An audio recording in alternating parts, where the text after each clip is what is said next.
생산자 의원님께서 그거 청소에 사진 촬영 다 하셨으면은 지금 불이 내 창고 불 타고 있는데 불좀 불 가자. 놔두세요. 저것도 뭐 자기들 나름은 잘 되게 하기 위한 일이라고 생각해서 하는 걸 테니까요. 120.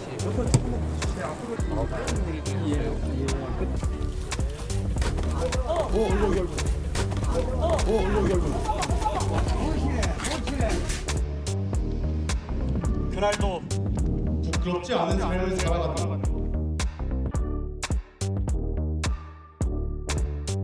내가 나중에 한번 챙겨볼게요. 북한을 폄훼하지 말라고 한 자가 어떻게 여기 와서 감히 여기에 참석할 수가 있습니까? 자, 이재명 민주당 대표 최근에 선거법 사건 2심에서 무죄 판결을 받은 뒤에 산불 연장도 가고요. 오늘은 이 서해 수요날 행사 이런 데 방문했거든요. 그런데 보면은 뭐 환영하는 분들도 많이 있지만 또 약간의 반감을 표시하는 분들 이런 분들의 모습까지도 같이 좀 섞여서 있었습니다. 영상으로 좀 전해드렸는데요. 오늘 이재명 대표가 저 서해 수요날 행사 참석하기 전에 당 회의에서 뭔가 좀 꺼내놨어요. 이게 중국과 좀 관련이 있어요. 들어보겠습니다. 장병들의 피땀으로 지켜낸 서해는 중국의 불법 구조물 설치로 여전히 순환 중입니다. 민주당은 모든 영토 주권 침해 행위를 단호히 반대하고 우리 서해 바다를 더욱 공고하게 지켜낼 것입니다. 자, 이 얘기 좀 해보겠습니다. 최경철 매일신문 편집위원 나와 계시고요. 서영주 맥정치사회연구소장 자리하고 계십니다. 안녕하십니까? 안녕하십니까? 또 최경철 위원. 네. 오늘 이재명 대표 당위에서 중국 얘기요. 최근에 서해 불법 구조물 이거 논란되고 있거든요. 우리는 굉장히 항의를 하고 있고 중국은 또 뭐 마치 별거 아니죠 모른 척하고 이런 상황인데 이재명 대표가 저 얘기를 정면으로 꺼냈어요. 이거 문제 많다. 그리고 민주당도 목소리 내겠다는 거잖아요. 근데 사실 이재명 대표가 그동안 중국을 대하는 태도를 놓고 여러 가지 지적도 받고 뭐 약간 좀 어떻게 보면 정치적으로 약간 공경에도 있었는데 오늘은 굉장히 강력하게 목소리를 내네요. 이거 어떻게 봐야 됩니까? 뭐 문재인 정부는 그동안 중국에 대해서 굉장히 좀 유화적인 태도를 많이 지냈었죠. 미중 대립 과정에서도 예. 중국에 대해서는 굉장히 유화적인 그 태도를 견지했고 그것이 노림수는 결국에는 북한에 대한 유화 정책이 필요했기 때문에 중국에 대해서도 적대적인 정책을 하기가 싫었던 것이죠. 민주당이 그렇게 계속해서 그런 태도를 견지하다 보니까 뭐 이재명 대표도 그런 진영 논리에 휩싸이다 보니 계속해서 똑같은 입장을 견지해 왔는데 이제는 수요일 날 2심 선고가 나서 예. 사실상 저는 이재명 대표가 지난 수요일 날 선거법 항소심 공판에서 예. 무죄를 선고받음으로써 예. 저는 사실상 사법 리스크에서는 이제 완전히 거의 벗어난 것이 아닌가 저는 이렇게 생각을 했습니다. 그렇기 때문에 이 대표도 그런 측면에서 굉장히 자신감을 갖게 돼서 예. 이제는 진영에서 벗어나서 나도 중도 쪽으로 한 발 한번 옮겨보자. 그래서 심지어 우파들까지도 한번 사로잡아 보겠다는. 그러니까 오늘 행사가 서해 수원의 날 굉장히 어떻게 보면 그동안은 보수적인 성향의 정치인들이 주로 많이 참석하는데 여기도 찾아갔고 그에 앞서서는 중국의 서해 저 구조물과 관련해서 정면으로 비판을 합니다. 그렇습니다. 지금 이재명 대표가 박스권에 갇혀 있죠. 지지율이. 그렇기 때문에 내가 굳이 우리 진영만 잡고 있을 필요는 없잖아. 내가 과감하게 한 발 예. 올려서 우파 진영도 한번 잡아보겠다. 그리고 내가 사실 고향이 안동인데 안동인데 보수 우파의 핵심 지지층 사람들이 사는 곳에 내가 예. 고향인데 그 사람들 마음도 내가 충분히 잡을 수 있어. 예. 그러니까 내가 한 발 옮기면 충분히 박스권에 갇혀 있는 나의 지지율도 확실히 한번 올려보겠어. 그래서 아마 조기 대선이 벌어진다면 내가 확실히 다음 대선은 승리자가 될 것이라는 이런 메시지를 강력하게 오늘 발신한 그런 장면이 아니었나 저는 이렇게 봤습니다. 소영주 소장님, 네. 내용만 들어보면 굉장히 보수적인 정치인이 강하게 중국을 비판하면서 한 얘기 같기도 들려요. 사실은 그 내용만 보면 네. 그 주체를 딱 가리고 본다면, 자 분명히 요 얘기를 한 이유가 있을 겁니다. 의도 정치인의 어떤 발언과 행보에는 이유가 있는 거거든요. 이거 어떻게 봐야 됩니까? 일단 뭐 이재명 대표가 2심 어떤 선거법에 대해서 뭐 전부 무죄를 받아내면서 조금은 좀 정치적 행보가 가벼워진 게 있겠죠. 그리고 이재명 대표가 따지고 보면은 지난번에 기억하실 거예요. 민주당은 중도 보수다. 예. 그러니까 중도 보수의 역할까지 민주당이 다 하겠다는 거 아니겠어요? 오. 그리고 민주당이 기본적으로 대한민국의 안보에 대해서는 예. 물론 이제 국민의힘과 아예 뭐 안보에 대해서 대척점에 있었던 게 아니라 조금 더 안보는 보수의 영역이라고 우리가 선입견을 갖고 있는 것이죠. 민주당 자체도 노무현 대통령 때도 중국이든 일본이든 미국이든 대한민국의 어떤 주권을 침해하는 어떤 외국의 어떤 예. 세력 나라들과는 아주 강하게 싸워왔습니다. 그렇기 때문에 이재명 대표가 지금 중국에 있어서의 중국 저기 서해 불법 구조물이 예. 논란이 되고 있지 않습니까?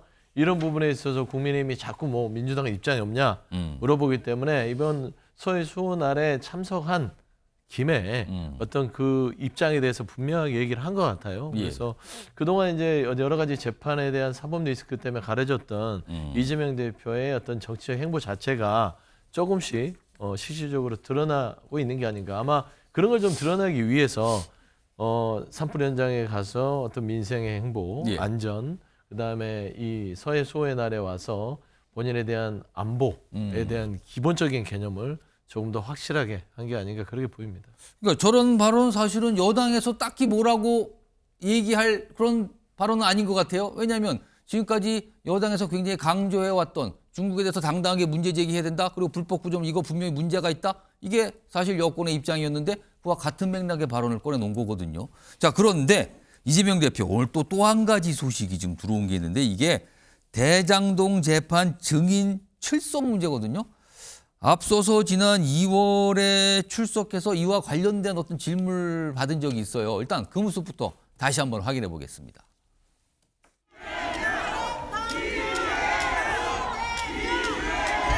다음 달에 대장동 민간업자 재판 증인 출석 앞두고 계신데 입장 어떠세요? 저때 당시에 증인 출석 앞두고 있는데 입장이 뭡니까? 묵묵부답이었죠. 근데 그 이후에 3번 안 나갔어요. 증인으로 나가야 된다고 재판부에서 나오라고 했는데 3차례 불출석을 했거든요. 지금까지 화면으로 보겠습니다. 그래서 재판부가 조치를 취하죠. 대장동 사건 관련해서 증인으로 채택됐는데 불출석했어요. 지난 24일. 그리고 그 앞서서 한 차례 불출석했거든요. 그러자 그날 재판부는 과태료 300만 원입니다. 이렇게 됐어요. 그리고 오늘도 출석하는 날인데 불출석했거든요. 다른 일정이 있었죠. 오늘 뭐 오전에 이런 행사도 서해 수호날 행사, 그다음에 오후엔 또 산불 현장 또 간다는 일정 잡혔는데 그런 다른 일정을 소화했어요. 그러자 오늘 또 불출석하니까 재판부가 과태료 500만 원 추가합니다. 그러면 전체적으로 과태료가 800만 원이 됐어요. 그리고 오늘 이 재판을 담당했던 부장판사가 불출석했다는 얘기를 듣자 약간 한숨을 내셨다. 아이고 오늘도 안 나오셨습니까? 증인은? 약간 이런 반응이 나왔다 그래요. 오늘요. 최영철 위원. 과태료가 또 추가됐어요. 500만 원. 그럼 합해서 800만 원입니다. 지금 불출석 과태료가. 제가 아까도 말씀드렸다시피 지난 수요일 날 선거법 위반 항소심 선거를 기점으로 이재명 대표가 자기에 대한 사법 리스크가 사실상 끝났다고 판단을 한 것 같습니다. 왜 제가 그렇게 보는가 하면 1심 판결이 유죄를 선고하고 선거법 위반 징역형을 선고하고 그리고 집행유예형을 선고했거든요. 예. 사실 선거법 위반은 대부분 벌금형을 선고하는데 1심 판결에서 사실관계에 대해서 명확하게 짚으면서 예. 거짓을 말했고 협박은 없었다고 그렇게 판시하면서 징역형을 선고하고 집행유예를 선고했는데 예. 근데 2심 판결이 보통 뒤집어질 때는 새로운 증거가 나왔을 때 뒤집어집니다. 그런데 새로운 증거가 나오지 않은 상황에서 1심 판결의 그 증거를 갖고 예. 2심 재판부가 해석을 달리하면서 예. 무죄를 선고합니다. 이것은 사실상 제가 본 그런 판단은 거의 못 봤는데 사실 1심에서 징역형, 집행유예형이 나왔다가 2심에서 무죄 나오는 거 제가 볼 때는 거의 못 봤는데 어떤 법조계 물어보니까 한 1% 정도 된다고 그래요. 1% 되는데 그렇게 뒤바뀌었단 말입니다. 그리고 2심 재판부가 굉장히 판결문을 오래 읽었습니다. 그렇게 판결문 오래 읽는 건 사실 좀 별로 못 봤는데. 선고하는 날인데 굉장히 오래 걸렸어요. 오래 읽었습니다. 그러면 그만큼 복잡하게 문장이 꼬아놨고 법조계에서도 심하게 비판을 했는데 그런 것을 사실관계가 뒤집히지 않은 상황에서 판단관계만 뒤집어놨거든요. 그렇기 때문에 그것을 봤을 때 아마 재판부가 정치인 판단을 사실상 손을 놓은 것이 아닌가. 저는 그렇게 봤습니다. 그렇기 예. 때문에 이재명 대표는 자신이 법조인이니까 딱 눈치를 보면 앞으로 내 재판 이렇게 가 있구나.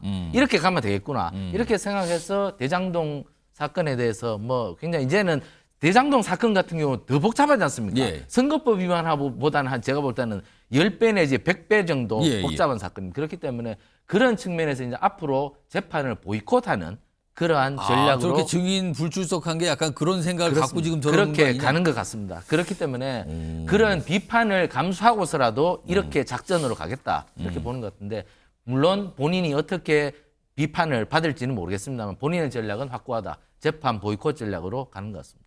그러자 여당 내에서 이제 반응이 하나 나왔죠. 들어보겠습니다. 법원이 이재명 대표에게 대장동 재판 증인 불출석으로 과태료 500만 원을 부과했습니다. 지난 24일 재판에도 불출석해서 과태료 300만 원을 받은 데 이어 두 번째입니다. 법꾸라지 범법자가 법망을 피해 조기 대선으로 폭주하는 것을 절대 용납해서는 안 됩니다. 소영주 소장님, 그러니까 세 차례 불출석했고 과태료가 두 번 물리면서 300만 원, 500만 원 합해서 800만 원 나왔어요. 네. 다음번 증인 출석하라고 요구받은 날에는 출석을 좀 하겠습니까, 이재명 대표? 되도록이면 하려고 하겠죠. 뭐 이게 피치 못하게 지금 뭐 이 산불 재난이 심각하고 야당 대표로서 해야 될 일도 있고 뭐 앞서서 선거법의 2심 재판에 무죄 판결을 받겠지만 검찰이 정말 이재명 대표라는 정치인을 어떻게 해서든지 부러뜨리려고 예. 무리한 공소권 한 거라는 판단들을 지울 수 없어요. 그러니까 검찰의 공소권 남용 자체에 있어서 대장동의 증인 출석도 검찰이 요구한 재판부의 판단이긴 하기 때문에 검찰이 그렇게 대장동에 대해서 증거나 많은 것들이 많은데 굳이 왜 야당 대표를 계속 증인 신청을 하는지 예. 그런 것에 대한 불만도 있을 거라고 봅니다. 근데 오늘 불출석하는 거는 알겠는데 또 사유서도 재판부에서 사유서도 안 냈다 또 이렇게 설명해요. 처음에 이제 첫 재판이 증인 불출석할 때도 사유서를 냈지요.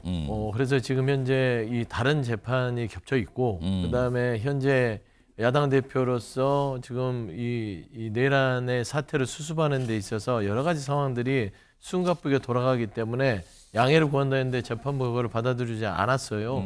그래서 일단은 뭐 여러 가지 좀 찝찝한 부분이 있겠으나 일단은 야당 대표에서 해야 될 일이 있지 않습니까? 예. 윤석열 대통령의 탄핵 심판이 헌재가 차일피일 미루면서 이게 국가가 무정부 상태로 계속 가는데 야당 대표가 지금 재판 꼬박꼬박 출석하는 게 과연 옳은 건지에 대해서도 본인 스스로도 고민할 겁니다. 그래서 저는 이런 부분에 있어서는 재판부가 불쾌할 수는 있으나 본인 재판에 유리하겠어요. 불출석하는 게. 그 자체를 감내하면서 야당 대표에 수행을 하는 것이다. 라는 것이고 나경원 의원도 참 딱하다.